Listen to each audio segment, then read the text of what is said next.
dia sudah pun dilahirkan. Pada zaman Rasulullah sallallahu alaihi wasallam ada orang bertemu dengan Dajjal. Sehari saya cerita. Dan Dajjal ini telah pun remaja,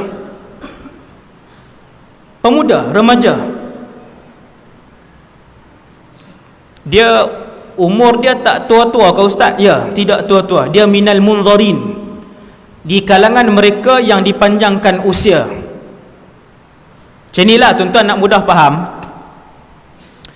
Nabi Isa di mana tuan-tuan? Nabi Isa di langit. Nabi Isa waktu diangkat umur dia 33. Sampai hari ini sudah berapa ribu tahun Nabi Isa alaihissalam 33. Ni nak bagi tuan-tuan faham. Antara makhluk Allah yang dipanjangkan umur, yang tidak mati, antaranya ialah Dajjal. Dajjal ni berapa orang? Seorang, satu sahaja, bapa segala Dajjal. Dajjal kecil ada 30. Yang tu dia tak ada kuasa-kuasa apa sangat. Yang bapa segala Dajjal ni satu je. Telah dilahirkan dan telah pun membesar. Minggu lepas ada orang sebarkan satu video. Minggu lepas, baru je. Baru, sebab tu saya sebut setiap minggu. Orang sebar satu video bayi, mata satu, duduk di sini mata dia. Sebar viral video tu. Ulasan di bawah, bayi Dajjal. Menyedarkan kita tentang kebesaran Allah dan kebenaran yang disebutkan oleh Nabi SAW. Lah, kebenaran yang disebutkan oleh Nabi mai ke mana? Dajjal dah besar dah, bukan baru dilahirkan. Yang tu bukan Dajjal. Kalau betul bayi itu memang ada, dilahirkan di Israel, Nabi sallallahu alaihi wasallam dalam satu hadis Nabi beritahu Dajjal dah lama lahir, dah besar pun. Dan mata Dajjal bukan satu, mata dia dua. Tapi disebabkan tak ada ilmu, orang sebarkan. Dalam grup ustaz-ustaz ada. Loh, kita pun mikir tak lepas tuan-tuan. Macam mana ustaz ni faham? Macam mana dia boleh sebar, share video ni? Benda tu jelas-jelas bertentangan dengan hadis Nabi sallallahu alaihi wasallam. Dah bertentangan dengan hadis Nabi, kenapa share lagi? Nampak tuan-tuan? Okey, malam ni kita sebut Dajjal ni dia dah lama lahir dan dia dah pun membesar. Dia manusia. Yang kedua, dia lelaki. Lelaki. Tuan-tuan tengok orang viral pula video lepas ni, bayi perempuan pula, mata satu, tengah-tengah mata satu. Mengejutkan, seorang bayi telah pun keluar, isteri kepada Dajjal pula dah. Sebab bayi perempuan. Tuan-tuan nak viral kah? Tak payah. Tak boleh viral. Benda tak betul. Dajjal telah pun dilahirkan, dia telah pun dewasa, syab, pemuda. Seorang manusia yang sempurna tubuh badan dia, mata dia dua, hidung dia, mulut dia, telinga dua, tangan dua, jari dia 10, manusia. Dan di mana dia sekarang? Ada 30 orang yang pernah melihat Dajjal di dalam muka bumi ni, dalam alam ni. Sabit dengan hadis yang sahih cerita tentang 30 orang tersebut. Saya ringkaskan kepada tuan-tuan.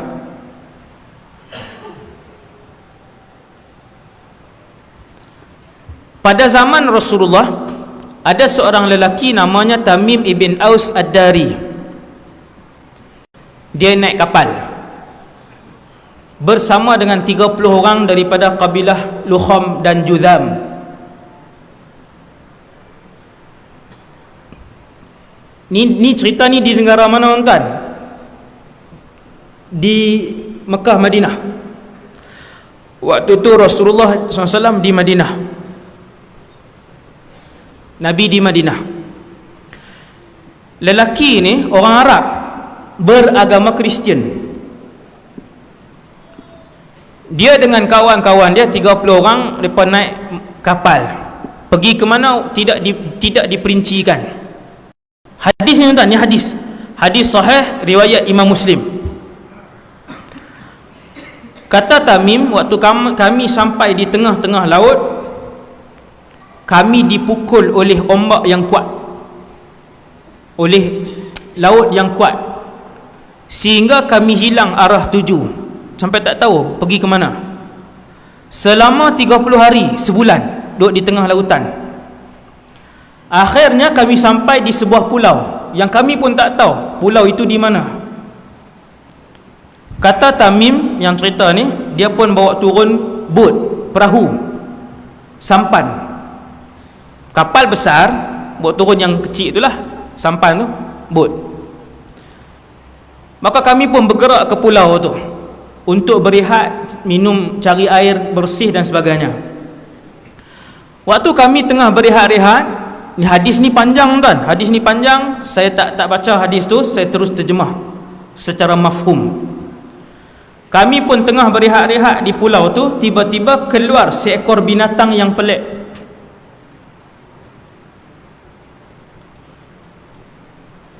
Binatang ini berbulu lebat sehingga menutup seluruh bahagian badannya. Kemudian binatang ni pun datang dekat. Tuan-tuan, kalaulah binatang tu singa, sahabat akan sebut singa. Kalau binatang itu unta, sahabat akan sebut unta. Kalau binatang itu kerbau, sahabat akan sebut kerbau. Sebab binatang-binatang buas ini, binatang-binatang buas ini boleh dilihat di bumi Madinah pada zaman itu. Madinah pada zaman Rasulullah bukan macam hari ini tuan-tuan. Madinah pada zaman dulu 1400 tahun yang lalu dikelilingi oleh hutan tebal. Ini kena tengok sejarah geografi Madinah 1400 tahun yang lalu. Hutan tebal. Gajah sahabat tengok, harimau sahabat tengok, pelanduk kijang sahabat tengok. Tebalnya hutan di Madinah ketika tu.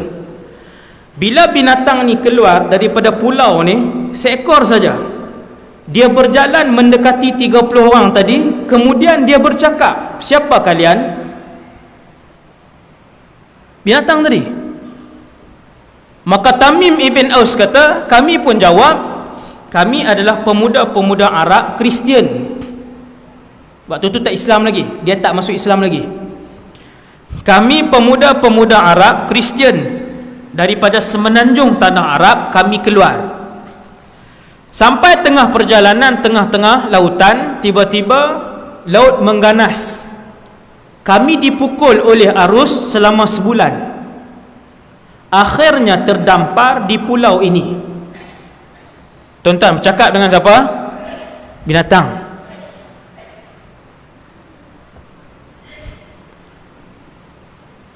Kemudian Tamim pun bertanya pada binatang tadi, siapa kamu? Tuan-tuan turun, jumpa lembu. Lembu tu tegur kita, balik awal tak dengar ceramah kah? Tuan-tuan nak bagi tahu kat dia sakit perut? Tak bagi tahu dah kat dia. Tekan minyak terus larilah. Berani orang Arab, tengoknya, orang Arab. Bila binatang tu tanya, kamu ni siapa? Binatang bercakap. Hadis sahih. 30 orang ni siap jawab lagi. Jawab, dia tanya pula, kamu ni apa? Binatang tu jawab, ana al-jassasah. Jangan buh nama anak pula. Jassasah, nama tak elok. Ada ulama kata itu iblis. Ada ulama sebut jassasah tu ialah iblis.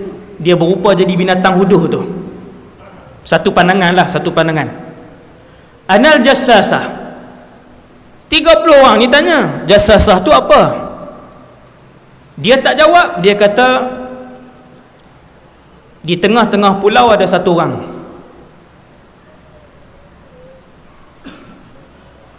yang sudah lama menunggu kabar berita daripada orang lain. Ada orang pula dah di pulau tu. Maka orang yang duduk di tengah-tengah pulau tu nak jumpa dengan kalian, yang 30 orang tadi. Maka yang 30 orang tadi dalam keadaan yang tercengang. Pulau ni pulau apa? Ada binatang pelik ni, kalau pi tengah-tengah pulau ni, manusia tu syaitan ke apa ke, habis kita.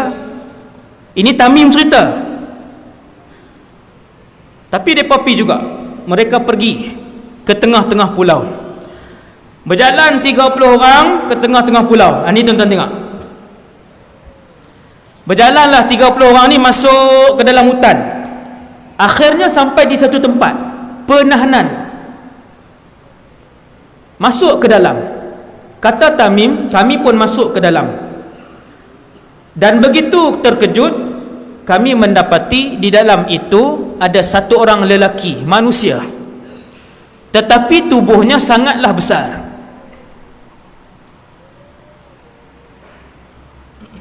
Satu orang lelaki, tubuhnya sangat besar. Dia bersandar ke dinding gua itu dalam keadaan kedua-dua tangannya dan kedua-dua kakinya diikat dengan rantai. Diikat macam ni.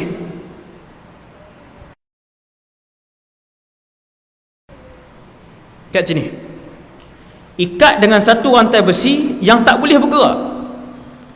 Kaki dia, kedua-dua pahanya dirapatkan ke dadanya macam tu. Rantai besi, tak boleh bergerak. Kaki macam tu. Kemudian lelaki yang berambut panjang itu, panjang, rambut panjang, kerinting yang sangat kerinting. Tuan-tuan boleh bayang, sangat kerinting, panjang. Lelaki itu bertanya kepada kami, "Man antum?" Kamu semua ni siapa? Lelaki yang kena ikat tu tanya. Kami Arab, agama Nasrani, daripada semenanjung tanah Arab, naik kapal, panjang cerita. Kemudian kami pun tanya kepada lelaki tadi, "Siapa kamu?" Lelaki tadi dia tak jawab. Kemudian dia tanya beberapa soalan, 4 soalan. Tuan-tuan dengar soalan dia. Hadis ni hadis sahih. Soalan pertama lelaki ni tanya, "Kamu semua tahu tak tentang Tasik Tabariyah?" Yang ramai-ramai ni jawab, "Tahu." "Macam mana keadaan Tasik itu?" Mereka ni jawab, yang 30 orang ni jawab, "Oh, airnya masih banyak. Orang menggunakan air di Tasik itu." Lelaki yang kena ikat ni jawab, tuan-tuan. Lelaki ni kata, "Satu hari apabila kamu tengok Tasik itu hampir kekeringan, maka ketika itu aku akan keluar." Satu hari Tasik itu akan kekeringan, kata lelaki itu. Dia tanya soalan yang kedua. Lelaki yang diikat tu tanya, "Bagaimana keadaan ladang Baisan, Nakhlu Baisan?" 30 orang ni jawab, "Ladang tu masih berbuah, kurmanya banyak." Lelaki yang kena ikat tu kata, "Satu hari ladang itu tidak akan lagi mengeluarkan buah." Nampak? 2, 3. Laki yang kena ikat tu tanya, "Bagaimana keadaan mata air Zughar?" Mereka ni jawab, mata air Zughar airnya banyak. Dia kata satu hari mata air itu akan kering. Soalan yang keempat dan yang terakhir, lelaki ni dia tanya, "Apakah Nabi yang tak pandai membaca dan menulis telah pun diutuskan?" Nampak tuan? Maka Arab yang 30 orang, pemuda-pemuda Arab yang 30 orang ni pun jawab, "Ya, Nabi itu telah pun keluar, telah pun diutuskan oleh Allah, dan dia telah pun berhijrah daripada Mekah ke Yathrib, Madinah." Adakah dia berperang dan dia diperangi? Pemuda-pemuda ni jawab, "Ya, Nabi itu diperangi." Adakah dia menang? Dia pun jawab, "Ya, setiap kali peperangan dia menang." Maka laki itu pun kata, alangkah beruntungnya siapa yang ikut Nabi, yang lelaki yang Nabi itu.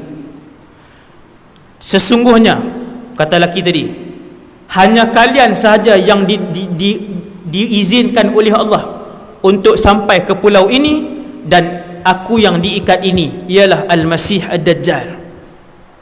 30 orang yang pernah melihat Dajjal di depan-depan. Tak lari tuan-tuan, tengok Dajjal di depan. Sebab dia tak tahu, waktu tu mereka pun tak tahu, bila kawan tu sebut akulah Al-Masih Ad-Dajjal, tak lari juga. Kita hari ni kan, kalau dia main akulah Masih Ad-Dajjal, lari. Bila dia kata akulah Al-Masih Ad-Dajjal, dan sudah hampir masanya, apabila tanda-tanda yang aku sebutkan tadi kering, maka aku akan dibebaskan oleh Allah Subhanahu Wa Taala. Tuan-tuan, kita tengok satu persatu. Nabi SAW diutuskan ke belum? Utus dah, habis dah. Utus dan telah pun wafat sallallahu alaihi wasallam. Tasik Tabariyah ni tasik di mana? Buka YouTube balik lagi, buka YouTube. Tulis dalam bahasa Arab Buhairah Tabariyah. Tak pandai, tulis Sea of Galilee. Tasik ni ada di Israel. Adalah. Yang Dajjal sebut ni bukannya ada di angkasa lepas, ada di atas muka bumi ni. Dajjal kata satu hari tasik itu akan mula surut, dan ketika itu aku akan keluar. Tuan-tuan yang dirahmati Allah, ni bukan tujuan nak menakut-nakutkan. Tuan-tuan boleh tengok tasik itu hari ni, bagaimana setiap tahun dia mengalami kesurutan dan kekeringan. Tiap-tiap tahun kadar air dalam tasik Tabariyah, Sea of Galilee itu setiap bulan menurun. Apa yang jaga tasik? Negara haram Israel. Kementerian Israel dia letak satu kayu penanda aras tu, sebab tasik itu kering setiap bulan. Bukan kering, menyusut setiap bulan. Benda tu dikomentarikan. Tuan-tuan boleh tengok dikomentari dalam bahasa Arab dan dalam bahasa Inggeris, tentang kenapa tasik Tabariyah mengalami kekeringan, penyusutan air setiap bulan. Tuan-tuan nampak tak? Jauh ke dekat kita ni? Zaman ni jauh ke dekat? Sebab tu daripada muqaddimah tadi saya beritahu. Soalan yang kedua, Dajjal tanya tentang ladang Baisan. Ladang Baisan di Palestin. Ladang Baisan 1400 tahun yang lalu dia ladang kurma. Hari ni 2017, ladang tu dah jadi tanah lapang dah. Ni. Bukan kata pokok saja, buah tak ada, sekali dengan batang-batang tak ada. Dajjal sebut, Dajjal kata apabila kalian melihat Nakhlu Baisan tidak lagi mengeluarkan buah, maka ketika itu zaman untuk aku muncul telah hampir. Zaman mana tuan? Zaman mana? Siapan? Soalan yang ketiga, dia tanya tentang Ain Zughar, mata air Zughar. Antara ulama moden yang alim yang menafsirkan dan mencari Ain Zughar ni adalah mufti Mesir yang lepas, Dr. Ali Jum'ah. Dia buat kajian, kemudian dia pergi. Bila Nabi sebut Ain Zughar ini dekat dengan Syam, Syria, Jordan apa semua ni, pasukan ulama daripada Mesir ni pergi ke kawasan sana, dan mereka mendapati Ain Zughar itu merujuk kepada laut mati. Laut mati. Saya sampai laut mati tu 2 kali. Waktu tu jahil lagi. Tempat tu tak boleh pergi tuan, tidak digalakkan kan. Laut mati, tempat laknat. Tapi dia ajib lah tempat tu. Kadar laut dia tak silap saya 60 kali daripada laut biasa. 1 kilometer sebelum tuan-tuan sampai tu, telinga dah kita dah dengung dah sikit. Tuan-tuan masuk dalam laut mati. Dia tasik tapi dia dipanggil laut mati. Bila tuan-tuan masuk, tuan-tuan berjalan dalam, dia tak tenggelam. Tuan-tuan boleh berjalan sampai tengah. Laut mati itu 100 tahun yang lalu penduduk di situ sebut Ain Zughar. 100 tahun yang lalu penduduk di situ sebut itu Ain Zughar. Ketika kumpulan ulama daripada Mesir, termasuk mufti Mesir yang lalu, pergi ke situ, berdiri di atas, bukan di dalam air tu, di tepi laut mati, berdiri. Orang kampung sebut, wahai tuan mufti, dulu di sini adalah sebahagian daripada laut mati tu. Dia tunjuk satu pokok jauh daripada laut mati tu, pokok jauh daripada laut mati tu. Dia kata, wahai tuan guru, dulu di pokok itu, situ masih lagi digenangi oleh laut mati, dan hari ini dah mula surut. Tuan-tuan yang dirahmati Allah sekalian, selesai tentang Dajjal. Jadi Dajjal ini dia diikat di sebuah pulau. Dia lelaki, dia pemuda, rambutnya kerinting, matanya dua tetapi buta di sebelah kanan matanya, mata kanan buta.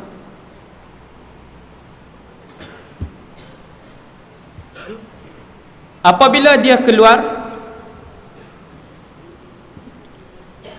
bila Dajjal ini muncul, tuan-tuan tengok, saya sebut cara ringkas, ini yang paling penting sekali.